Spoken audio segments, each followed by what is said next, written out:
everybody, and welcome to Binging with Badness, the only podcast where apathy is a tragedy and boredom is a crime. My name is Mitchell McIntyre. And I'm Vanessa Vogel. And this is Quantum of Solace, one of the sillier named movies in the James Bond canon. I still don't get it. Okay, so Quantum is kind of their brand new bad guys. Okay, what is a Solace? Well, I mean, I know what the phrase solace means, but I don't know what the quantum of solace is. Right? I don't get it. And I kind of figured Quantum would be kind of like a bigger deal in this movie. Yeah. But it's very much kind of like told in the background. Yeah, there's a lot of storylines happening all at once, and I'm not 1,000% sure. This movie is a bit messy. It's a bit messy, yeah. I think it's because Casino Royale was proof of concept. Mm-hmm. Here's the proof that, like, a new James Bond is going to work, the reboot is going to work. Mm-hmm, mm-hmm. Yes. You know, all this. And then now we're actually trying to get into the storyline, the series-long storyline. And it's a thing. Yeah. Guys, you're going to have to slow down for me for a second. Like, the other thing is, so, this movie is the shortest film in the James Bond canon. Mm-hmm. It also has the most to do. So a lot of it is really kind of scrunched together. Mm-hmm. Mm-hmm. And you guys will see when we kind of get into it. It gets a little bit, messy. Messy is the best way to do it. Mm-hmm. But anywho, Quantum of Solace. The first thing you should know about us is that we have people everywhere. What the hell is this organization, Bond? How can they be everywhere and we know nothing about them?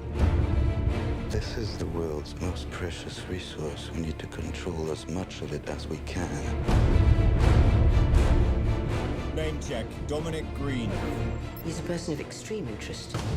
We've already begun destabilizing the government. You know who Green is and you want to put us in bed with him. Yeah, you're right. We should just deal with nice people. Get in. All right. Careful with this one, Mr. Bond. She won't go to bed with you unless you give her something she really wants. I think someone wants to kill you. You two do make a charming couple, though. You're both, what's the expression? Damaged goods.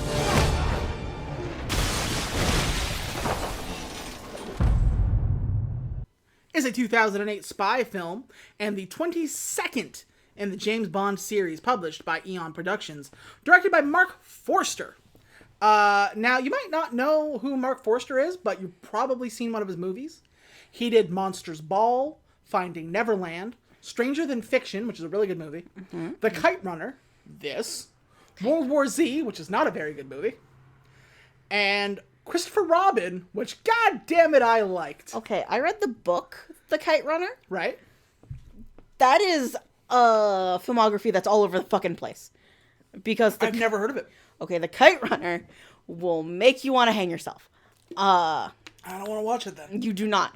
It's about this kid. It's about kids and trigger warning sexual assault. Oh, no. And growing older with guilt and then more sexual assault. I don't know why I read this book. So, to say that he read The Kite Runner and Christopher Robin, I am real confused. It's a direct sequel to Casino Royale. You see where I'm getting at here, though? Yeah. I was gonna look, like, a lot of his films seem very, kind of like that whimsical, sort of like Finding Neverland, Stranger Than Fiction, Christopher Robin. Mm-hmm, mm-hmm. They all have these sort of, like, fantasy aspects to them.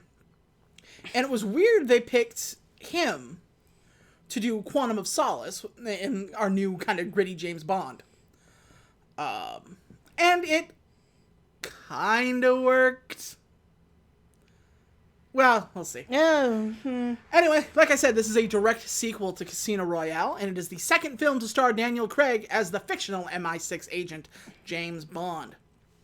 The film also stars, and I'm going to get some of these names wrong, and I apologize right off the hop, Olga Kurylenko, Matthew Amalric, Gemma Arterton, Jeffrey Wright, and Judi Dench. In this film, Bond seeks revenge for the death of his lover, Vesper Lind. And this is a strange sort of twist. Like, this is a revenge film, kind of? Sort of? But it's also, like, it's a convenient revenge film. Like, super convenient. In that, like, it just so happens to all kind of fold together. So, although... so this is kind of an interesting wrinkle. This movie was made during the writer's strike, the screenwriter's strike. Is that why it's a bit of a mess? A little bit. And although they received no writing credits in the final cut, Daniel Craig and Mark Forster wrote some sections themselves of the script. Oh. So it's a little bit shaky. Yeah, alright. So the title was chosen from a 1959 short story written by Ian Fleming, in For Your Eyes Only, which, as you guys know, is another James Bond film. Though this movie does not contain any elements of that story whatsoever. Just the name. Fun fact, it is the most violent film in the franchise. Whereas Dr. No, which is the very first James Bond movie, featured 109 trivial or severely violent acts. Quantum of Solace has 250. The most depictions of violence in any Bond film ever, even more prominent since it is the shortest film in the franchise. And it doesn't help. This is one of those movies that, like, if you're paying attention to it, you start to drift a little bit. It's not boring, but I didn't really, like, super care. And it might be because there's a lot of action scenes for no reason. That's true. There's a lot of action scenes. I mean, they have attenuative reason, right? Yeah. So, but... But what the fuck do I know? Because as of September 2016, it is the fourth highest grossing James Bond film without adjusting for inflation, earning $589 million worldwide, and becoming the seventh highest grossing film of 2008. Cutie, 2008. Woo. What are the top 3 highest grossing movies? Is it a Transformer movie? It is not. Is it a Marvel movie? It is not. Was it Avatar? No! What the hell happened in 2008 The then? top 3 highest grossing films of 2008 are, in order, Uh-huh. The Dark Knight, Oh. Forgot about that. Indiana Jones and the Crystal Skull, Oh, it shouldn't be that. and, of course, Kung Fu Panda. Yeah, that makes sense. No, this I get. This I understand. Well, Kung Fu Panda has like 30 sequels, and it's still going. I mean, it's got 2. It's got 2 sequels. Well, I feel like it has 30 because every time I turn around, it's in my face. Yeah. You know? I feel like don't they have a TV show? They do. They had a TV show. I think that went pretty well. Yeah. And then you go to wherever, and they're like, "Hey, look, Kung Fu Panda," and I'm like, "All right, sure." Yeah, no, they've only got 3 official movies. All right, but they have licensed this out like a motherfucker. Oh, hell yeah. No. Yeah, because it's one of the movies that DreamWorks actually did good. That's right, fight me. Fight me, DreamWorks. They might. You don't know. I don't know, let's watch I get a lawsuit in the mail after this comes out. Anyway, so that's our witty preamble before the movie. Cutes, if there's anything else. Nope. Curtain up. We begin at the ending. Literally seconds after shooting Mr. White in his dumbass leg, James is driving as fast as humanly possible away from some bad guys who want him dead, what with that whole shooting their boss thing. Yeah. Funny how that works. We get a lot of awesome driving shots on the cliffs of Italy, and I don't know nothing about cars, but that Aston Martin looks cool. Because we know something about cars. We watch a bunch of Fast and Furious movies. I retained nothing but the plot. I remember the plot. I don't know. I know that Drifting is the force. I was gonna say he drove a Nissan. That's it. There we are. They drive through a construction site, down a rock quarry, and now the police are involved. Yeah, because duh. So bad guys are shooting James. Police are shooting bad guys and James. We shoot out the tire of one of the police cars, and it careens down a mountainside, and then like hits James on the way down just to be a dick. So James one-hands an automatic rifle and shoots a man in the chest, causing him to fly off a cliff. That sucks. James loses his pursuers and drives to a secret tunnel somewhere in Salina, Italy. His car is beat to shit. He goes to the trunk and he opens it, and inside is Mr.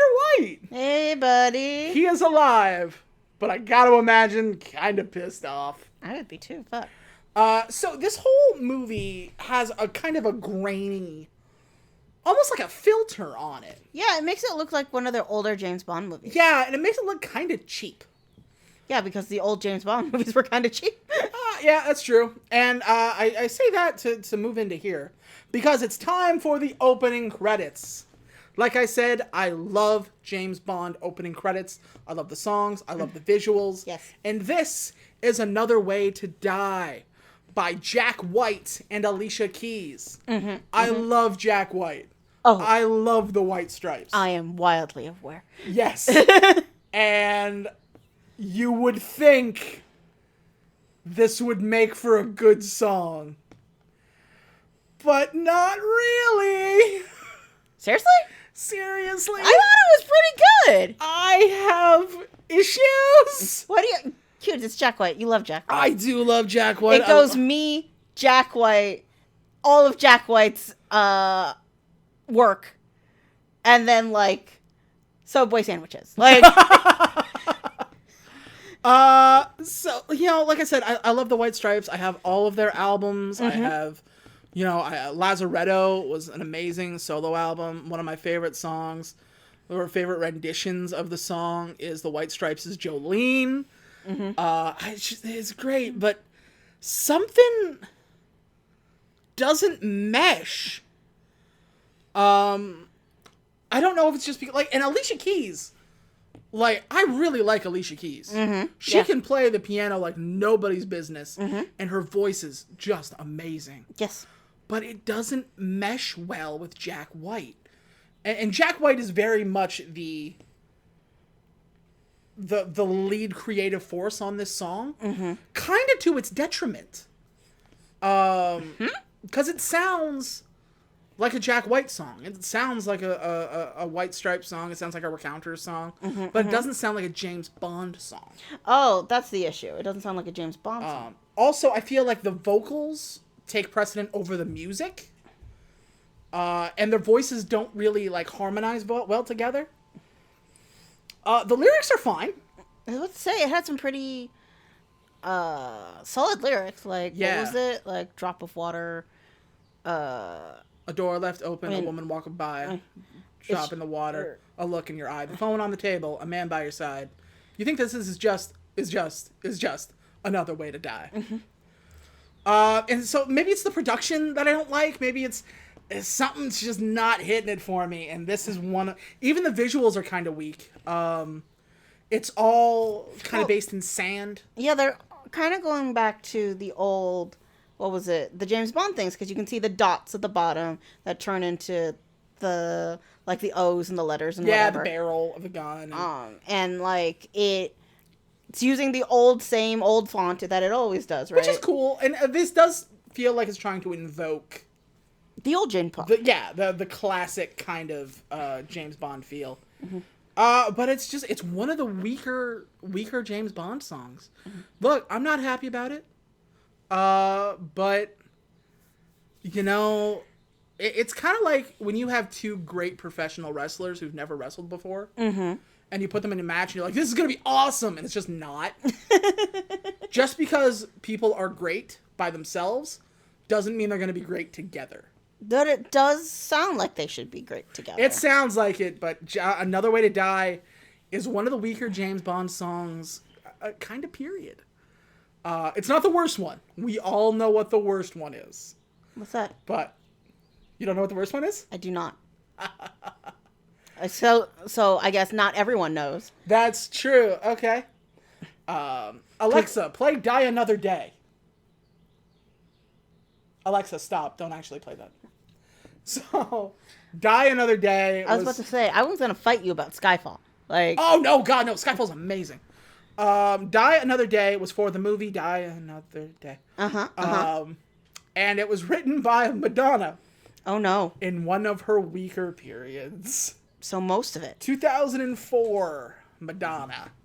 I will show you the song. We can't play it right now because we will get sued. But yeah. So fun fact, kind of to raise the spirits here a little bit. You know the song Seven Nation Army? Mm-hmm. That originally started life as a James Bond song. Jack White wrote that riff, that bum bum bum bum bum bum bum, because he thought it would work for a James Bond movie. But after a while, he thought, nobody's ever going to ask me to do a James Bond movie. So he used it for Seven Nation Army, which is why Seven Nation Army is one of the best songs of all time. Why didn't he just rip off Seven Nation Army then? He's not that kind of guy. He owns Seven Nation Army. Yeah. Just take your own beat track, my man. It doesn't make... Wow, this will be great for James Bond. No one will ask me to do James Bond sometime later. Do you want to do James Bond? Sure. I won't use the stuff I think is great for James Bond, though. What is wrong with you, man? Hi, welcome to Bitching with Badness, where we talk about Jack White and only Jack White. Yeah, so that's... Yeah, you profess your love, and I just sit here baffled. Anywho, moving on to the actual movie part of the movie. Mm-hmm. Bond has taken Mr. White to an underground MI6 base, where we find out that Vesper's boyfriend has been killed. Oh. We found his body in the sea, but here's the problem. The body DNA does not match the hair DNA we found in her apartment. Body double, somebody's dead, but it's not her boyfriend. That sucks for whoever that is. Yeah. Bond looks like shit. And he hasn't slept in a very long time. And M worries about him. He's like, hey, you look like you need a bath. But Bond blows it off. And so she says, are you going to track down the people who killed Vesper? To which he says they aren't important. And neither was she. Oh. Mr. White is an asshole and refuses to give up any information, but he does, like, vaguely threatening sweeps. Like, we always worry that you're one step behind us, but you don't even know we exist. We are everywhere. We are Legion. We have people stationed everywhere. No, Mr. Bond, I expect you to die. Yeah. And he says, like, we have people everywhere. Isn't that right? And M's bodyguard turns and shoots a motherfucker dead and shoots M in the arm, frees Mr. White and runs. Yeah. So Bond chases him through an underground sewer system. And they kind of like run through a crowd. I don't know if it's a horse race. It looks like it was a horse race. They were dudes on horses on a track. Yeah, so or it's a polo game or it's some weird Italian shit. No, polo's the one with water, ain't it? I think that's water polo, but can't you have polo just as is? I don't know. That sounds like a rich people thing. It does sound like rich people. Anyway, they run up the stairs of a building, knock over some poor grandma's groceries. What dicks. Yeah, there's this shot of her sighing, just like, oh my god. She's got it on like a pulley in a winch system.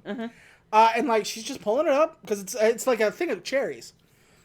And she's pulling it up and they like push her aside and she drops it and you literally hear her go, oh god.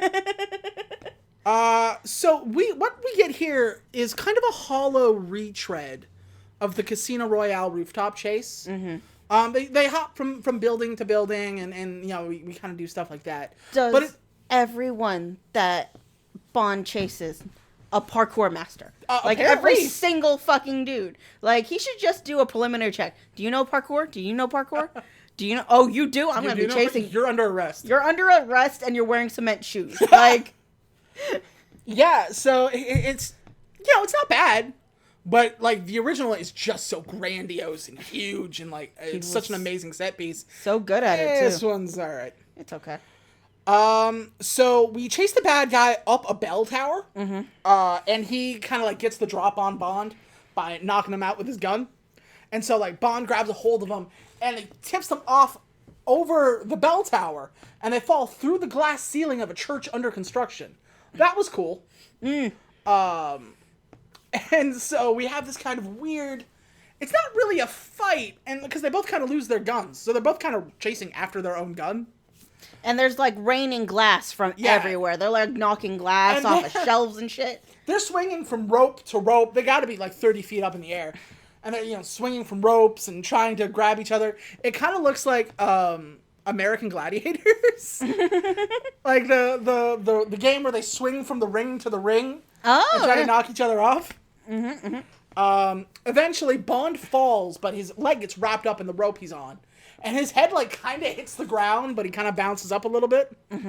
And so he reaches for his gun, and bad guy reaches for his gun, and Bond reaches for his gun, and bad guy reaches for his gun. And, let me check my notes.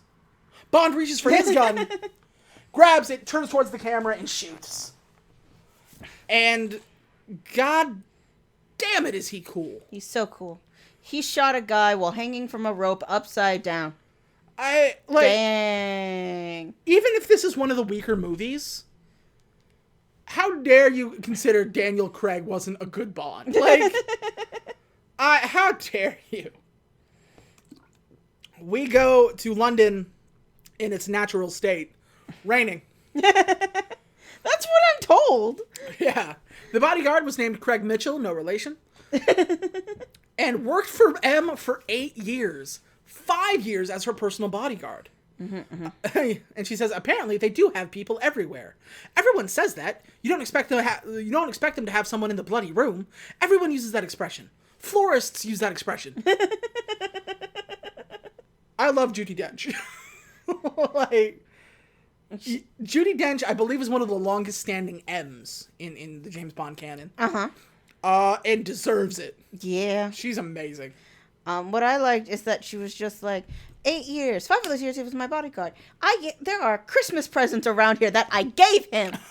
And she's holding like an ashtray, and he looks at her like, I don't think he even smokes. And she just gets angry and throws it on the ground, and it smashes. I don't believe he smoked. Damn it! Meanwhile, while she's destroying this crime scene, there are agents, like, dusting for prints and Yeah, stuff. what the fuck, man? And Judi Dench is just angrily throwing furniture around. Bond and M discover that Mitchell had a contact in Haiti named Edmund Slate. So we go to Haiti and Edmund Slate's apartment. There is no, like, travel time. So a lot of the times you're going to hear me say, so in Haiti... or in Russia, or, so we go through his apartment, and Bond gets attacked by Edmund Slate with a knife. And we see what is kind of it feels like a desperate way to recapture the hotel fight scene in the Bourne Identity. Do you think so? Yeah. It doesn't last as long, it's not as intricate, but it's a hand-to-hand fight with a knife, and that's... you know, kind of what we're aiming for. That's true. Mark Forster took that like, oh, we're gonna do the Bourne series a little bit too intense. So, side note: the reason why we went here is because we found counterfeit cash in Dead Guy's apartment. Yes. That never comes back. We never find out where the fuck the counterfeit cash comes from. Nope. Maybe it comes up in Skyfall and I just don't remember, but it's not here. So Bond accidentally, but slashes his neck open. Whoops. And he bleeds out, giving us no information. Shit. Does that sound familiar? Bond is the worst spy ever. He gets no information and ends up killing his targets. Bond... worst spy ever. And even M is like, would you leave someone alive, please? We need information for God's sake. As James leaves the apartment, or the hotel room, he grabs a briefcase that was meant for Slate. And because he lies, and he's like, oh, do we have mail for room 324? And she's like, no, just the briefcase you wanted us to hold. Do you want to pick it up now?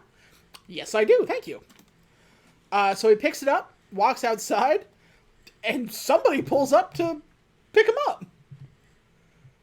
Okie dokie. Cool. So she's like, get in. And Bond's like, okay. So he gets in the car. She says, I didn't expect geologists to look like you. And we said, like, yeah, we're a colorful bunch. And she's, and he's like, so what are you doing here? And Bond opens the briefcase, and it's got a gun and a picture of her. And he goes, I think I'm here to kill you. And then she shoots at him. And they have kind of like a little car fight. This is Carmela Montez. And she is supposed to die. Because her husband, I think it's just boyfriend, Dominic Green, wants her dead. Because he's an asshole. Yeah. So James bails out because he don't want to get shot today. But he does, however, follow her to a meeting she has with Dominic, who's pretty surprised she's alive.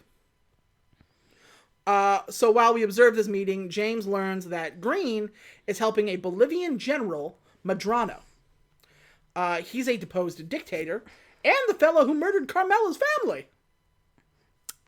Uh-oh. So we want to overthrow the Bolivian government in exchange for what just seems like a barren place of dirt. Like it's a spot in the desert. Yeah, it sucks. Green has Camille escorted away on Medrano's boat.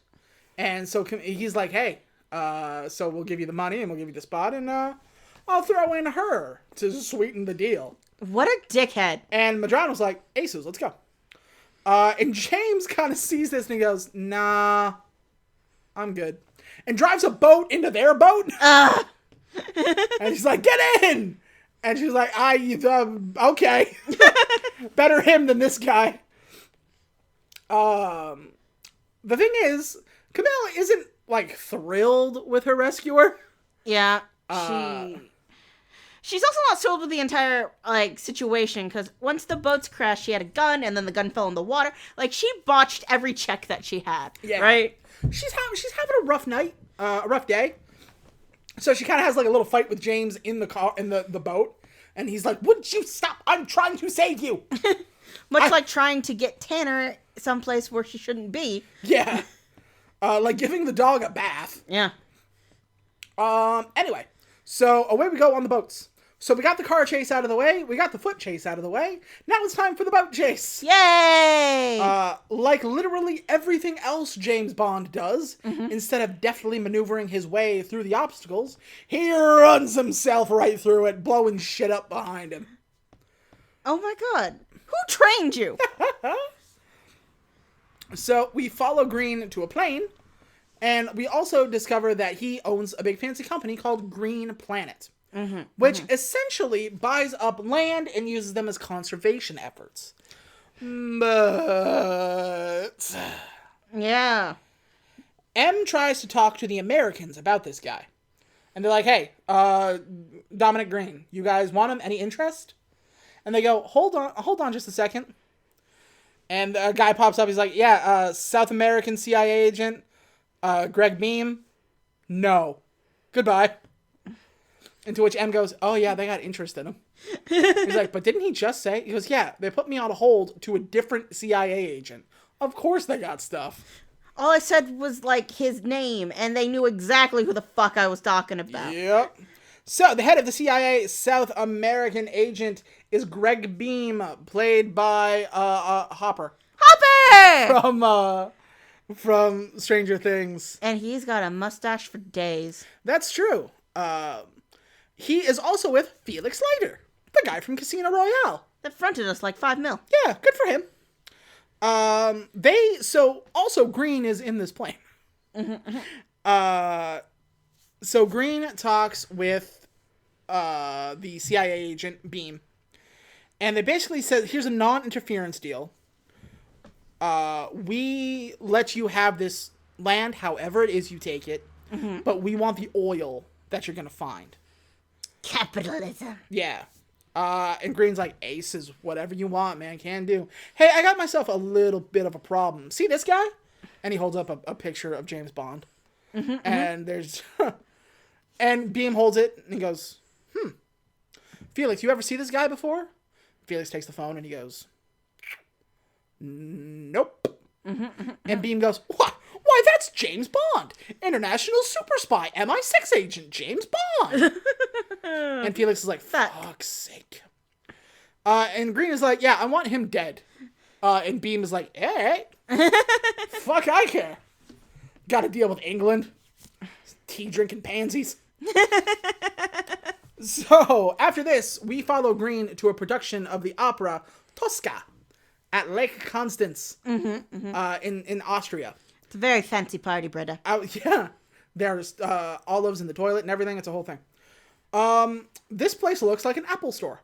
It does. Everything is white and shiny. It's all white and glass.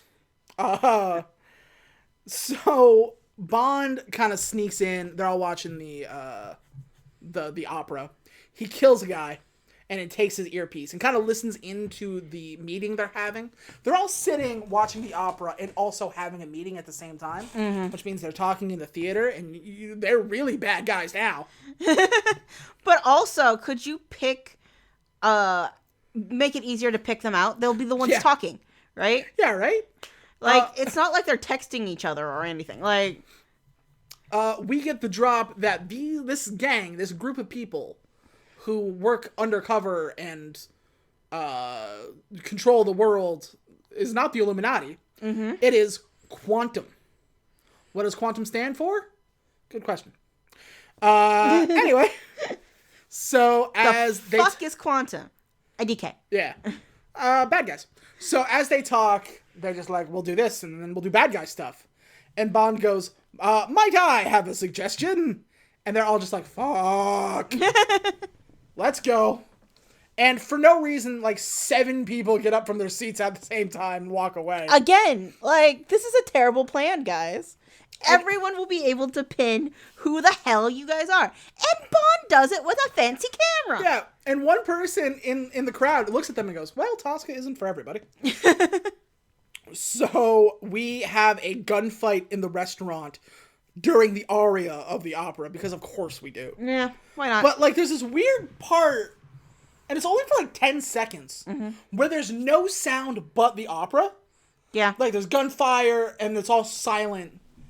And I was like, okay, I can kind of get what you're looking for. And then it goes away in, like, a couple of seconds, and I'm like, now I'm confused again. Yeah, it's very artsy, suddenly. Yeah. For no reason. I feel like it's trying to convey me an art message, something about this opera and this fight scene, and... So, in the play, I don't know what Tosca's about, I apologize, I'm not that learned. But somebody's getting shot in the play, and it's like a big, like, oh... bad opera stuff. And so, like, as they're shooting, they're also cutting very quickly from, like, gunshots, gunfire, opera, gunfire, so, like, computer image of an eye for some reason. Is the implication that, like, you can't hear the gunfire because this woman's singing too loudly? I think so, but, like, it doesn't really work. It's kind of disorienting, honestly. So Bond gets some guy up on the roof, and he's like holding him like kind of off it. And he's like, tell me what I want to know. And the guy goes, no. And Bond is like, okie dokie, and lets him go, and he falls. But the rest of the bad guys are driving away, so he lands on the car completely safe. And so the bad guys are just like, who is that? I don't know, he's not one of ours. Then why is he looking at me? So they get out and shoot him dead. And for once, he didn't kill the guy. Yeah, but M thinks he did. So, I mean, he has a long track record of doing that. So the word gets back, and they're just like, somebody's dead. James did it. And M's like, fucking of course he did. And so, like, James walks, like, he gets on the phone. And he's like, hey, James, what the fuck? I told you not to kill anybody, and I'm staring at a dead guy. And James is like, yeah, whoops. I don't know why he took the fall for that. I don't know either. Because M specifically says, I have a guy with 2 bullets and had a point-blank range that fell off a roof. Yeah. And all he had to say was he was alive when I threw him off the roof. Yeah, I was alive last time I saw him. So Emma's like, look, you're nuts. We can't deal with this right now. I'm taking you off the case. I want your gun and your badge. You're too close to this mission, McGonagall. And it's like, we're going to cancel your passports. We're going to cancel your cards. You're out. And James is like, excellent. That sucks. Bye. So he goes to a friend, basically. Kind of. Well, actually, so he goes right from this to the airport. Yeah. And he's like, hi, I would like a ticket, please. And she's like, sorry, this card isn't working. Would you like to try a new one? And he goes, no, better not. Hey, you're about to get a call in a second. If they ask, tell them I'm going to Cairo. And walks away, and she does indeed get a call. So Bond travels to Italy to reunite with his old ally, Rene Mathis. Hey, buddy. Remember that guy we arrested at the end of the last movie because we thought he was the traitor? Whoops. We're about to resolve some plotline. So, Rene is currently living in a fancy kind of villa. Mm-hmm. And is like, what the fuck do you want? And James is like, hey, I need cards and passports. He's like, why? MI6's plastic don't work for you anymore? And he's like, it's a whole thing. And Mathis is like, it's not a whole thing, fucker. You put me in jail. And he goes, yeah, but whoops, first of all. And second of all, they apologized and gave you this villa. What are you bitching about? And he goes, look, she's hot and she comes with the villa. Yeah, and he's like, you're right, but also I hate you. And Bond's like, I get that a lot. So this man threw me in jail. You expect me to serve fine wine? And she's just like, well, you only buy the cheap stuff. You only buy cheap wine. So he's retired.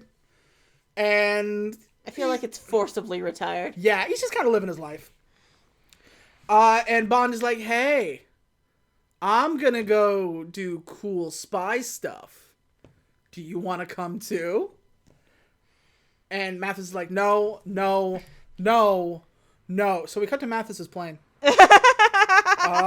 Mathis has chartered a private plane to take Bond from point A to point B.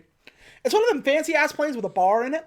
Yeah, I've never actually seen this plane in real life. And I contest that it actually exists. Yeah, right? Like, what plane will let you get up, sit at a bar in the plane? Apparently it's Virgin Galactic. I don't know. Yeah. So it's late night. And Bond is just kind of sitting at the bar drinking out of a martini glass. And Mathis comes up and he goes, hey, can't sleep? He goes, no, it's been a whole thing. What are you drinking? And he goes, I don't know. It's just whatever he served me. And the bartender goes, actually, he's drinking 3 ounces of gin, 1 ounce vodka, half an ounce of Lillet Blanc aperitif, garnished with a very thin lemon twist. He's had 6 of them. Which is also known as the Vesperlind. I want to try that. I want to see if it actually is good. Yeah. To which James Bond kind of looks at him like, fucking thanks. What happened to bartender customer confidentiality? Oh, you don't get that. You didn't tip.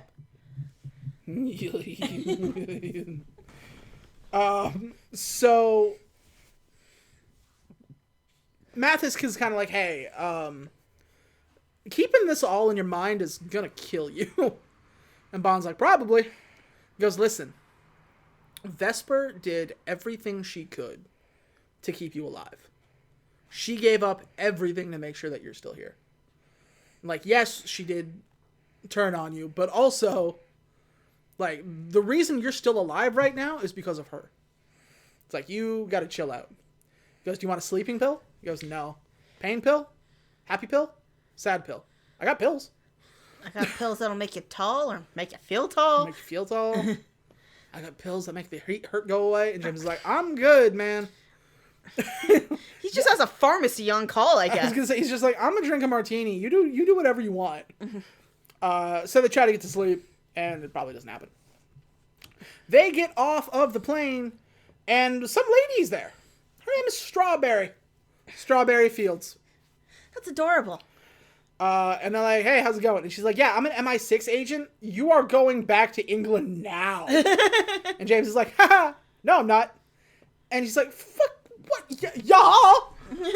And she like kind of chases after him. Cut to the hotel. And Mathis is like, hey, I found some stuff you need. And he's like, this is where we're going. We have an invitation to a party. It's a fancy fundraiser. You're going to come, and this is where we're going to find the bad guys. And Bond is like, yeah, cool, aces. I got stuff to do. He goes back inside, and of course he's in bed with Strawberry Fields. God damn it.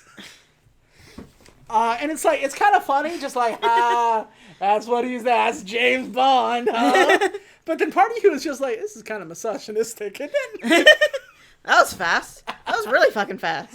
It's just one of those things where you're just like, I don't know how I feel about this. I mean, even she's confused on how she got here. Yeah, even like, as they're in bed together, and she's like, I don't know how this happened. Not in a weird rapey way. Yeah, no, it's like, this is completely consensual, and also I'm pissed off. And Bond is like, yeah, I get that a lot. And goes, stop saying that. Want to do it again? Yeah. Yes, obviously. God. So we go to this fancy fundraiser where Camille and Green are already. Mm-hmm. And as Green is trying to talk to people and do businesses. He's all like, yes, the forest. We must save the earth. And like as he's doing that, and Camille's just like, yeah, you know what he really likes is drilling for oil and running over gophers. And then people walk away and he goes, you know how much money you're costing me? And he goes, absolutely, I do. Thank you. And so he like brings her out to a balcony. Mm-hmm.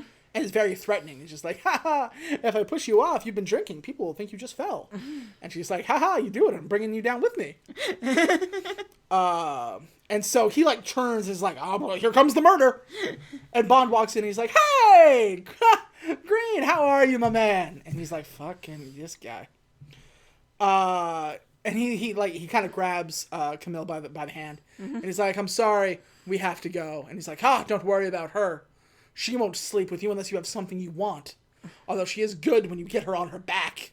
And James is like, that's fucked up even for me. And Camille's just like, it's unfortunate I can't say the same about you. Hey! So as he goes, he grabs Camille by the hand. And he goes, have a good night, Mr. Green. He goes, excuse me, Mr. Green, we have to go.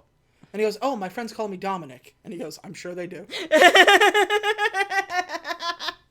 Oh, gotta love the shade. Gotta love it. That's real. I feel sorry for you. I don't think about you at all. That kind of like energy. So as they hastily leave together, they are immediately pulled over by the Bolivian police. DWB, am I right, folks? Driving while Bond. No. Hashtag Black Lives Matter. So the police pull over Bond, and they're just like, hey, open the back, open the luggage. And he's like, all right, sure. Why not? And he opens the thing, and Mathis is in the trunk. And I don't know why, but he's beat to shit. Well, fuck. Like, the idea is Quantum got to him and beat him up and, like, used the police to take out Bond. And so the police are immediately like Bond tries to, like, pick him up. And he's like, come on, buddy. And the police immediately go to shoot him. Well, that's because the police said he's still moving, kill him. Yeah. So, I think the police were in on it. They absolutely were. But here's the thing, right? He picks him up, and, like, he's still alive, shoot him. So Bond uses him as a human shield. Like, kind of accidentally, but it does happen. Yeah. So Mathis gets shot twice in the back. Bond goes over and just kills these other guys because he's James Bond. And also, like, guys, how do you think this was gonna go? And so, like, Mathis is on the ground, and Bond is like, oh, Christ. And Camille is just like, hey, there's a hospital, but it's, like, 10 miles away. Mm-hmm. And Mathis is lying on the ground, and he goes, no, just stay here with me. Mm-hmm. So Bond kind of picks him up in his arms. And he says, listen. He goes, he says, do we forgive each other? And Bond apologizes and regrets leaving him alone. He didn't want it to come to that. And so Mathis says, Vesper gave everything to make sure that you survived. Mm-hmm. And you should forgive her. But most importantly, forgive yourself. And so Bond kind of like sits there for a bit and he goes, "Is Mathis your code name?" And he goes, "Yeah, it is." Not a very good one. And then Mathis dies in Bond's arms. Oh. And Bond disposes of him in a dumpster. I don't understand this part. What? Even Camille's just like, the fuck? Yeah, and Camille's like, "This is what you do with your friends?" And Bond is like, he wouldn't have cared.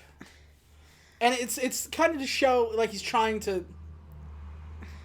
It's more like that swallow the pain kind of Bond sort of thing. What kind of masculine bullshit? Yeah, well, that's kind of what we're getting over here. So Bond and Camilla drive to Green's intended land acquisition just to survey the area. We're in Bolivia, so we're on a plane now.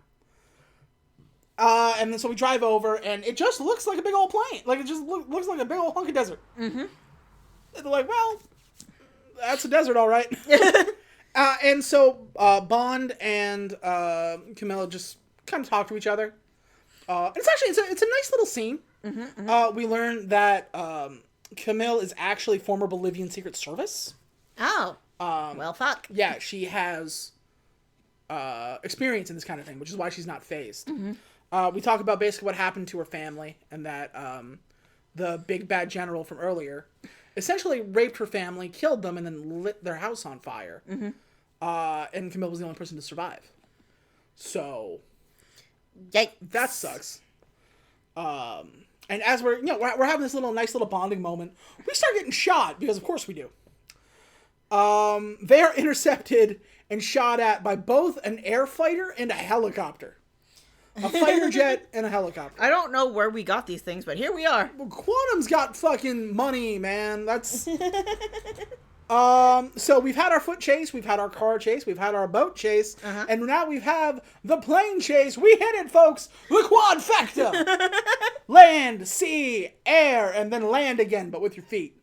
This is the only time in a James Bond movie we have had all four. I feel like we're missing the space race, like just him with rockets flying. Well, that's Moonraker, but I need to watch Moonraker. What the fuck happened to the movie? You really don't. So that's the thing. Like, this is the first movie where we've had all four. And it feels like they were just here to say we did it. You know what I mean? Like, that's true. They're living some James Bond-esque fan fiction fantasy. Yeah. And I mean, well, if you got the budget. So they try to lose the bad guys, but they get shot. The plane gets shot to hell. Mm-hmm. Eventually, they do some fancy maneuvering and kind of get themselves alone. But then a helicopter comes in and just rips them apart. So we're going down in an earlier round. And Sugar, get the parachute. So the whole plane kind of goes into a nosedive. Or actually, it's going kind of backwards. Mm-hmm. A tail dive. So Camille gets into the back and tries to find a parachute. And Bond just falls. Like, he slides down the floor of the plane. Yeah. He's like, hurry up and do something! So Camille grabs the parachute, and Bond just kind of tackles her out of the plane. Just like, we're both going, let's go. They lose each other for half a second in the air, and then Bond kind of, like, grabs her again. They pull the parachute, and it's not like a soft landing, but it hurts like a sumbitch. They fall into a sinkhole, and they live for another 20 or 30 minutes. Meanwhile, back in politics, M is dealing with the Minister of England. Not the Prime Minister, just a minister. Is that like a judge? I have no idea. And essentially, so the minister's like, hey, you come to make another excuse for James Bond? What is he now, blind? And she goes, no, that's a whole other day. We got to talk about our dealings with this Green guy. God, I miss the Cold War. Yeah. Like, we got to talk about Dominic Green. And he goes, do we now? Because we don't know, like, what he's up to. He could be a bad guy. Mm-hmm. And he's like, well, if he is, I guess we'll only talk to good guys. What do you want? And he goes, what I want is we have to make sure he's not funding terrorism or anything. Mm-hmm, mm-hmm. And the guy's like, if we didn't talk to people who didn't fund terrorism, we wouldn't talk to anybody. Right now, we need oil. Mm-hmm. We got none. And America and China are fighting over what's left. if we can find it here, we're gonna do it. So eat me. Shit. So M has that moment just like, oh, I hate it when James Bond is right. And he goes, listen, James Bond is a fucking liability.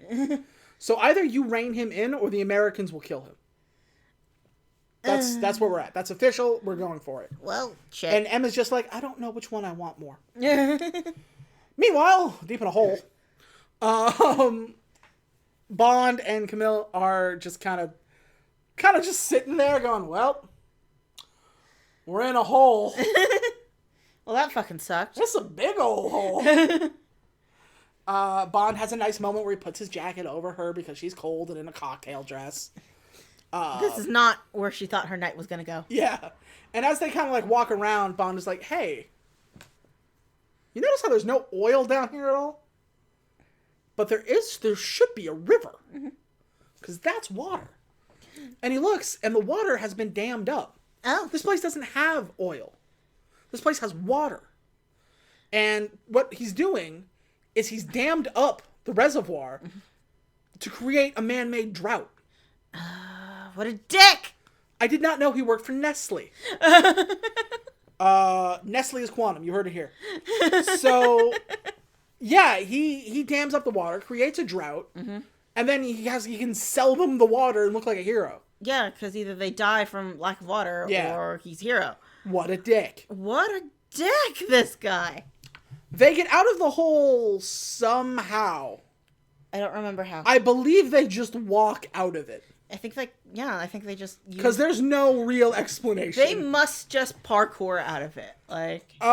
So they go back to La Paz, excuse me. And they have to walk the whole way, so that fucking sucks. Their feet hurt. Talking about a walk of shame. And we just saw that episode of New Girl. It fit. You guys don't know it, but it is. That's funny to us. So they walk back into the hotel, still looking rather clean. I mean, they're still dirty as hell compared to the hotel. And they're like, hey, how's it going? And they're like, Mr. Bond, you have this message from the English lady who showed up. And he goes, oh, good. He takes the message, and it just says run. Fuck. So Bond goes, oh, better do the opposite of what this says. And he walks back up to his hotel room, and there, sitting before him, is M. Fuck. To which he says, oh, that's what she's talking about. And Emma's like, hey, do you know how hard it is to work with you? And Bond is like, I got an idea. And he goes, you are so blinded by rage and, like, emotion that you don't care who you kill to get there. And Bond is like, I haven't killed anybody except for a couple of people who could have given us information.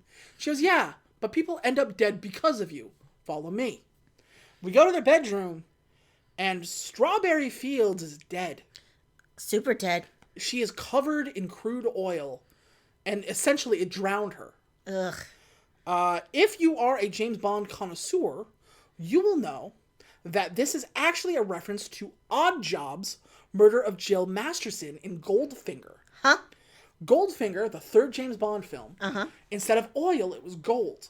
Oh. They drowned her in gold and then encased her in it. I see. This is a throwback to Goldfinger.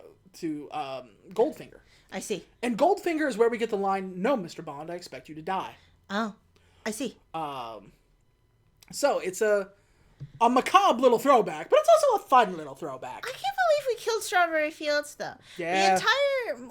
The only reason I know her first name is Strawberry is because you told me it. Yeah. Because the entire movie, she says Fields. Fields. And he's just like, what's your first name? Just Fields. Yeah, her name is Strawberry. Strawberry Fields. Forever. What is Strawberry Fields Forever? I don't understand. It's a song. Beatles. That's a Beatles song? Yeah, it's a line. Oh. Yeah. So Bond is basically, you become a threat. Not only are you a threat to, like, the bad guys, which is good, you're a threat to us, which is less good. So you're going to jail or home or a big box where we're going to keep you like Hannibal Lecter. The point is, go to your room. Because Miss Fields here was literally just a pencil pusher Yes. up until a couple of days. Her only job was to put you on a plane. Yeah, here's the thing. Miss Fields was not an agent. She was not a MI6 agent. She worked in like retrieval. But she went on the mission with James to the to the fundraiser. Yeah. Just as kind of like arm candy. And her job was put James Bond on an airplane the next morning. Yeah. So she did above and beyond the call of her job. And it got her killed. And it's James's fault. So James. that sucks. So a bunch of MI6 agents takes James in the elevator. They hit a button and James kind of looks around and goes, "Hey, before we get started, does anybody want to get out?" He doesn't say that. That's just my favorite line from Winter Soldier. He beats the shit out of 4 guys at once in an elevator. And then walks out. And just like kind of strolls. He walks up the stairs. And M is coming out while he's coming back in. And her face is just like, what the fuck? And he goes, "Listen, when you write your report, I want it to be known that Miss Fields died with honor. And she did above and beyond the call of duty." And M is like, "I don't suppose I can stop you here?" And she goes, "No." He goes, "You don't understand. They have a capture or kill order on you. I captured you. They're going to kill you." And he goes, "Aces, gonna leave now. Not what I meant." So Bond bails out, and as he leaves, Camille drives up in a car, and she's like, "Get in!" And he's like, "Are you gonna try to shoot me again?" Or Bond drives, or doesn't drive. He shows up at a bar, and CIA agent Felix Leiter is here, Hey, buddy. and he's like, "Hey, how's it going?" And he goes, "You're having a rough night, aren't you, buddy? You have no idea. So what do you know that I don't?" And so Felix is like, "All right, here's the thing. First of all, they know you're here, and they are coming. So We got like 30 seconds. we don't have much. Basically, Green and Medrano are having themselves a little powwow, and it is an eco hotel in the Bolivian desert. That's where they're going. I would go there. I would go there before they get there." And Bond is like, "Cool." And they can hear like scraping in the background, like people coming in. And he goes, "James, move your ass." Gotcha. And here come the Americans to ruin everything. So Here we come to ruin the day. America, fuck yeah. So before infiltrating the meeting, Bond and Camille are just like kind of outside checking their guns, getting ready and everything. And he goes, "Hey, listen." Hey, listen. Hey, listen. He goes, "When you get to Medrano, you're going to feel an adrenaline surge. And your training is going to tell you to compensate for that. But you're not going to believe your training because this kill is personal. Remember to calm down. It only takes one shot." And they have just like, that little moment there. And away we go to the bad guys. Green and Medrano make the change in Bolivian leadership. So Medrano is now in charge of Bolivia. I guess. And the current colonel of police who now works for Medrano, who kind of sold this out, Bond jumps on the hood of his car and he's like, "Hi, we have a mutual friend." Dead. Oh, I should also point out that the general is trying to rape the waitress. Meanwhile, It was a waitress, yeah. upstairs in his room, and while James Bond's doing the James Bond stuff in like with the mutual friend stuff down there, I'm completely distracted by guys. Yeah, so Medrano goes up with a waitress for rape. Yeah, like she's just doing her job because he was just like, "Hey, can you deliver this to my room instead? I gotta do business." And she's like, "Yeah, sure, whatever. This is a fancy hotel." So while that's kind of going on, obviously Camille and Bond have split, and so Bond goes in and single-handedly assaults the complex. And so like as he walks in, he just starts shooting tanks. and they explode. So there's constant explosions going off. Yeah, the building is on fire, and it's getting worse. So, and then a hydrogen tank is hit by an incoming vehicle. Boom! More explosions. Explosions everywhere. So we go up to where the rape is going on. And Camille breaks into the room and is like, hey, fuck you! So she runs. She's safe-ish, as you can be, and what's about to happen. Hopefully the waitress just got the fuck out of Dodge and called it good. So these things kind of flash back and forth from each other. While Camille is fighting Medrano, Bond is fighting in a burning, collapsing building with Dominic Green. Green has an axe somehow. It's like a fire axe. Yeah. And he's just like, he's apoplectic, just swinging at James. Why do we have a fire axe, but there's no, like, fire, like, there's no, like, water sprinklers or anything? Like, yeah, right? Well, there are actually. The water does go, it just doesn't fucking solve anything. What is this building? Yeah. So as we see, James kind of ducking the swinging axe and Medrano overpowering Camille and, like, slamming her onto the bed. As Chuck, I keep wanting to say Chuck Green. I don't know why.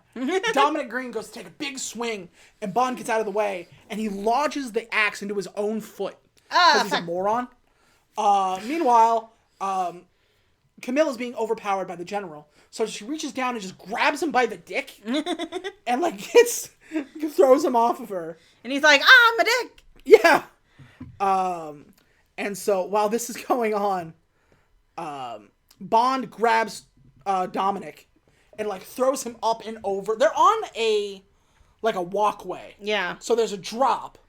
They're on like the second floor of a thing, Yeah. and then there's like a balcony, and it goes down to like the first floor or But whatever. everything's on fire. Oh, so much fire, guys. Yeah. So like he picks him up and like kind of throws him over the thing, and Dominic is grabbing on for his dear life. Meanwhile, Camille is on the ground, reaching for her gun, while Medrano is reaching for his gun. So we cut back to James, and he's got Dominic where he wants him, and we hear a gunshot. And Dominic goes, "Ha! You just lost another one, James. Now what are you gonna do, idiot?" And so James picks him up, and he's like, somebody's going in the fire. Oh, damn it. And picks him up and lets him run. Okay, but like, also, just let him burn. Well, that's the thing. That's James Bond's kind of character arc here. He is no longer acting with emotion. He did the right thing, even though he really wanted to kill that guy. Kill him. It's better to pick him up and let him go, because now we can still get him for information. That kind of stuff. So Green runs away like a bitch.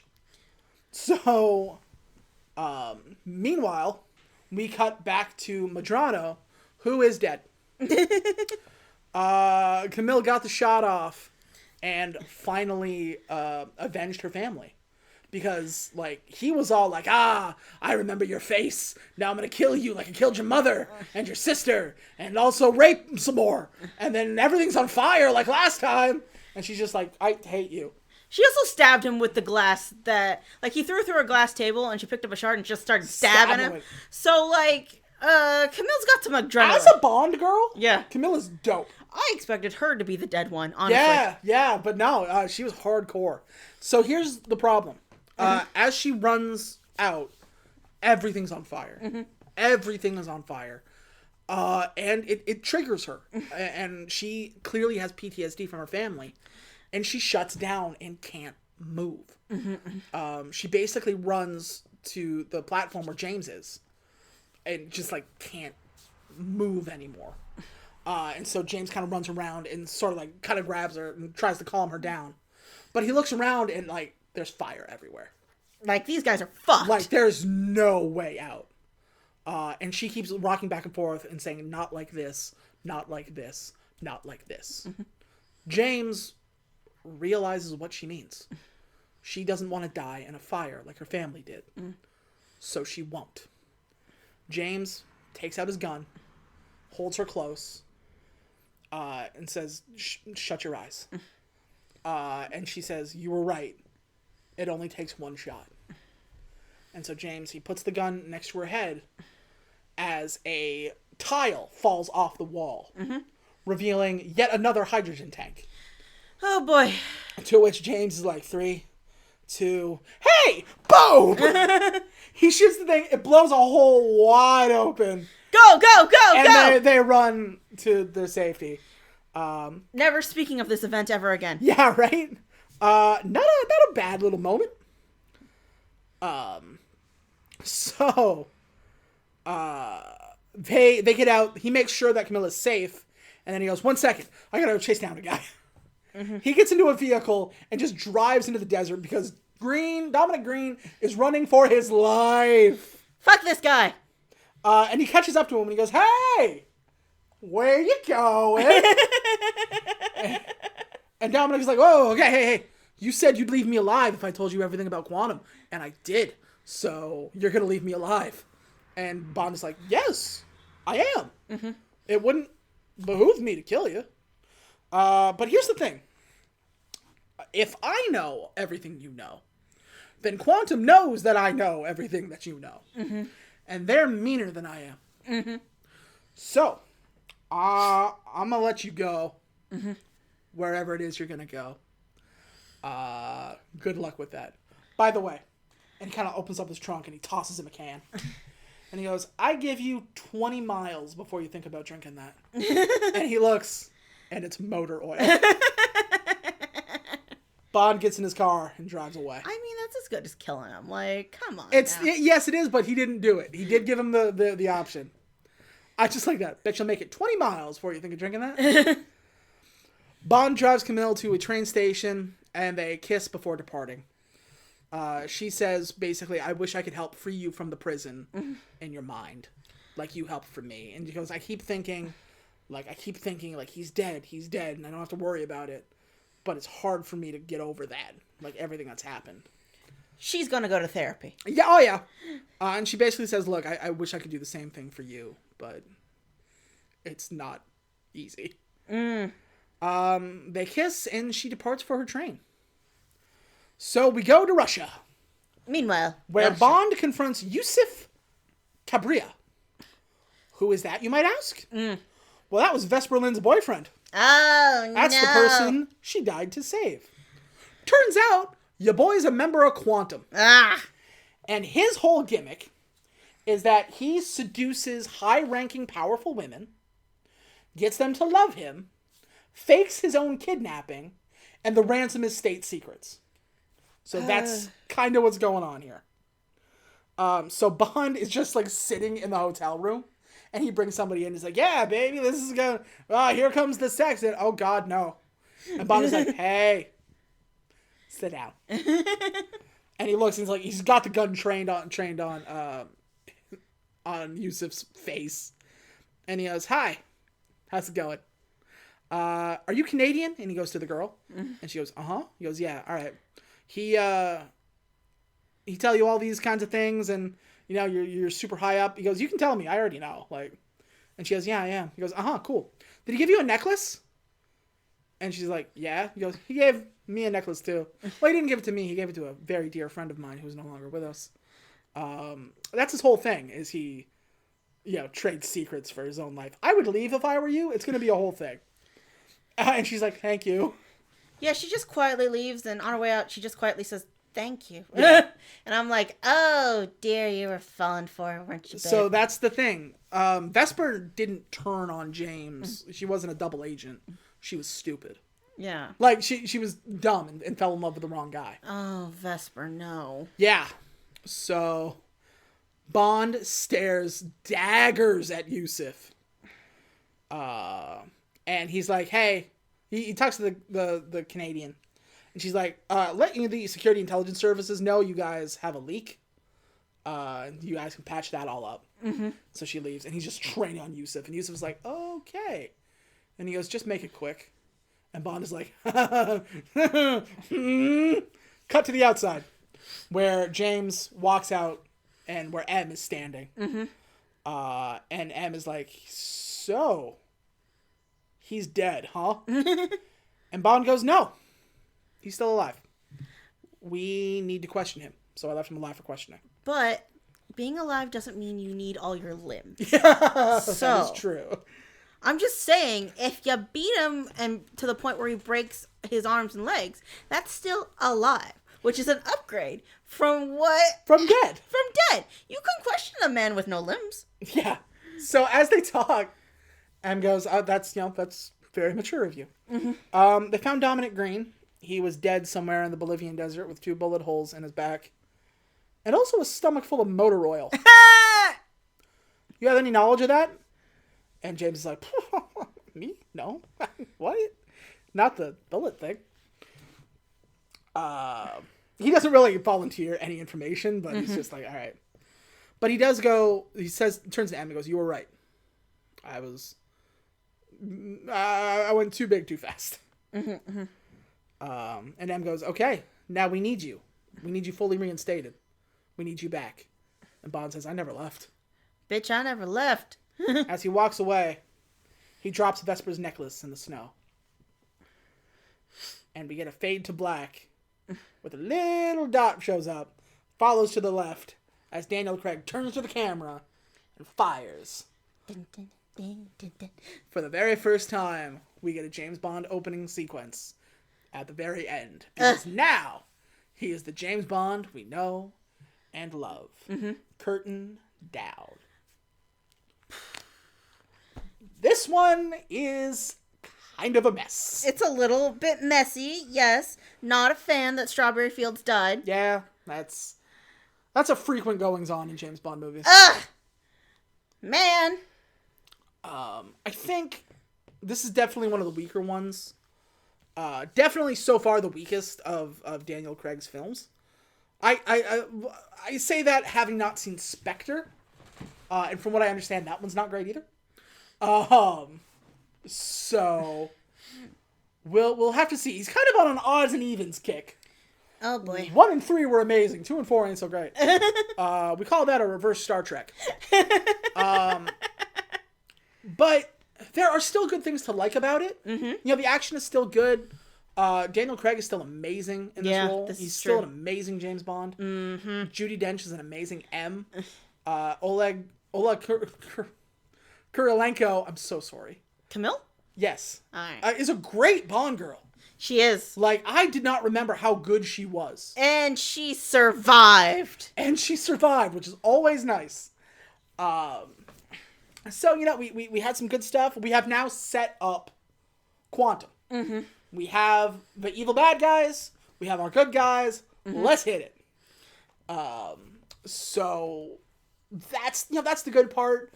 But it is just kind of a middle child of a film. Yeah. You know what I mean? It's just... it's not bad. It's just another one. And I like another one, but not like a super amount. So I think maybe... What did I give Casino Royale? I give it like a 9? 9.5? Something like that, yeah.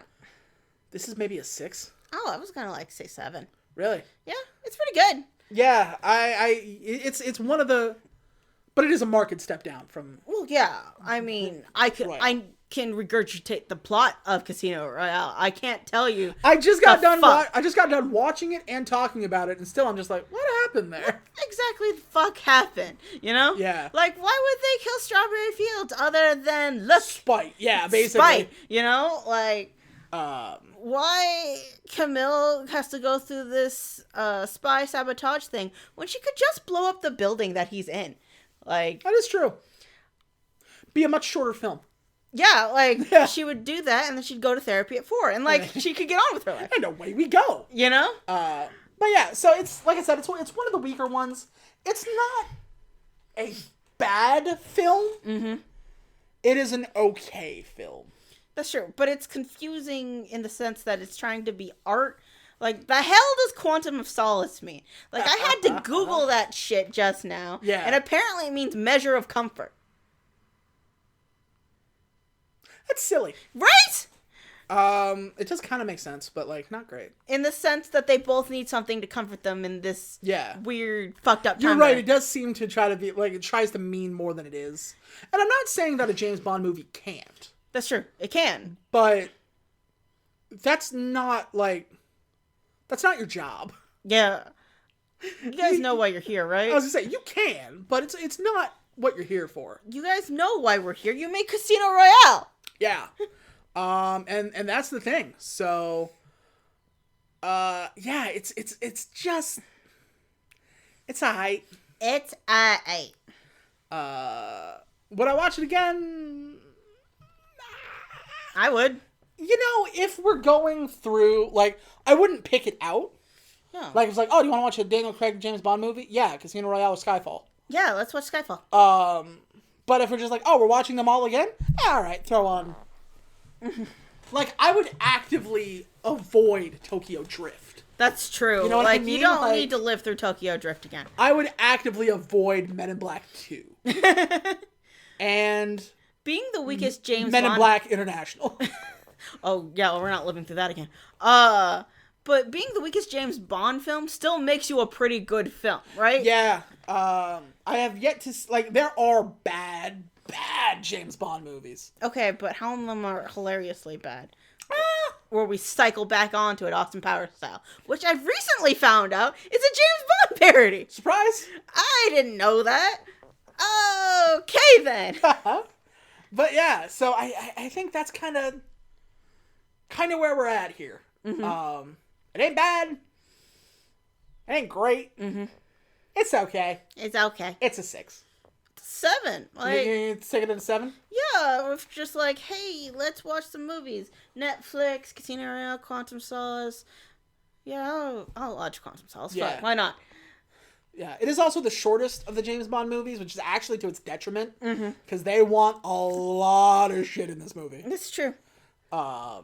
So maybe it and Casino Royale should have switched runtimes, but I'm okay with it. Yeah. But with that, unless there's anything else. No, let's go watch Skyfall. Alrighty, so as we move on, we go from the Quantum of Solace to one of the more recent ones, because that took like 6 years to come out. Point is, next week, we are going to Skyfall. Skyfall! Just look at you. Chasing spies. England, MI6. She sent you after me knowing you're not ready, knowing you would likely die. Mommy was very bad. The 2 survivors, this is what she made us. Everybody needs a hobby. So what's yours?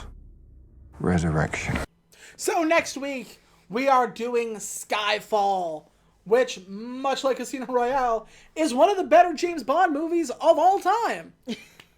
So it is, like, it may be hit and miss for Daniel Craig, but when he hits, fuck, does he knock that sumbitch out the park. Yes. So... If you guys never thought about buying a plot of land and calling it Skyfall, you're liars. Exactly. I'm looking forward to it. I haven't seen it in many, many, many years, but I did really like it when I saw it. Yes. I hope it has aged well. I'm sure it has. But from there... we do Skyfall, and then we do Spectre. Yeah. And then in 9 years, when the new James Bond movie comes out, we'll do that motherfucker too. Yeah. But until then, if you are so inclined, and you want to see more of us, you can like, comment, and subscribe to us, Binging with Badness, on the Brightwall Podcast Network. If you are currently watching us on YouTube and you're like, this is great, but I sure would like it in my pocket, you can find us on Spotify. Spotify.com/Binging with Badness. We're the blue one. If you want to find us elsewhere on the internet, if you just can't get enough of my pro wrestling hot takes for some reason, and God bless you, Mom, and only Mom, you can find me you can find me on Twitter at twitter.com/emptysquare. That's EMPTYSQUARE. Cutes. I'm at Aquadia_. Come, let's talk about Jack White makes no sense and infuriate my husband. Look, I get it. Do you? But I don't get it. And if you got money burning a hole in your pocket, you got that stimmy late, and you're just like, it'd be fun to shove money into strangers' faces. Your unemployment, too, is being an asshole. Yeah, you can go to patreon.com/emptysquare. That's EMPTYSQUARE to become an official backer. You get a whole bunch of stuff. We recently did a Patreon exclusive episode on Mortal Kombat, the new Mortal Kombat that came out. Yeah, guys. We are going to do one on the new Saw movie that just came out, Spiral from the Book of Saw. And then Fast and Furious comes out in like 2 weeks. We got to do that. Those will all be specific for you special kids on Patreon. Yeah. If you are so inclined, anything is good. $1 will get you some cool shit. $1. Get you all the stuff. Up to and including a whole episode dedicated to you, which means this episode is dedicated to one of our best friends, and that's Casey. Thanks, Casey. She has paid a significant amount of money for honestly too long. And so we are dedicating this episode to you. If you want an episode dedicated to your fine self, $15 over at patreon.com/emptysquare. We will love you all the same. You don't have to give us the money. We like you just as is. We love you for you. We love you for you. But also, your wallet. Okay, bye. No, but thank you, though. No, seriously, honest to God, I make jokes about it, but it baffles me that anybody watches these. Like, not a ton of people watch these, but those who do, thank you. Y'all are the best, man. Like, come hang out with us. Yeah. Like, seriously. Find us somewhere on social medias. Exactly. We just got a new puppy. Come talk to us about that. That's true. The other thing, so I don't know that we've mentioned this, but next month in July, my wife and I are going to be moving. We are going from Portland, where we are now, all the way to Eastern Canada, which is where we will be later. Portland, Oregon, guys. The good Portland. The good Portland. So that is going to take a while. You're going to have episodes, you don't have to worry about that. But on Patreon, we are going to kind of document our cross-country trip. So if you want to see the steadily degrade of 2 people... Maybe 3. Maybe 3. Maybe 3. We'll see how it goes. 3 people and 2 puppies. 3 puppies if it's 3 people. Oh, God, no. In a very small camper van. What was the thing that Bo Burnham said? The steadily declining health of... Come and watch the chubby kid with a steadily declining mental health as he pretends to give you what he cannot give himself. Yeah, you're going to watch 3 people and 3 dogs basically lose their minds as we drive through middle America. Yeah.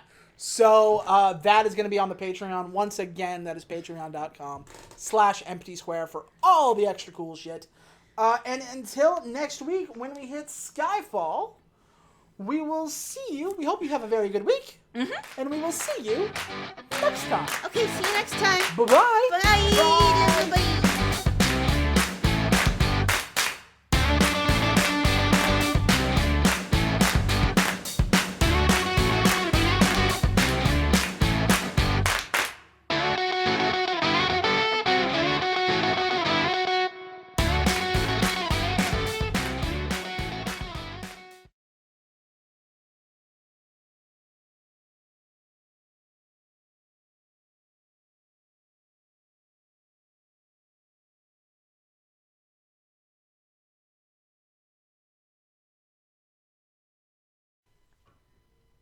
I can't sing the rest of the song.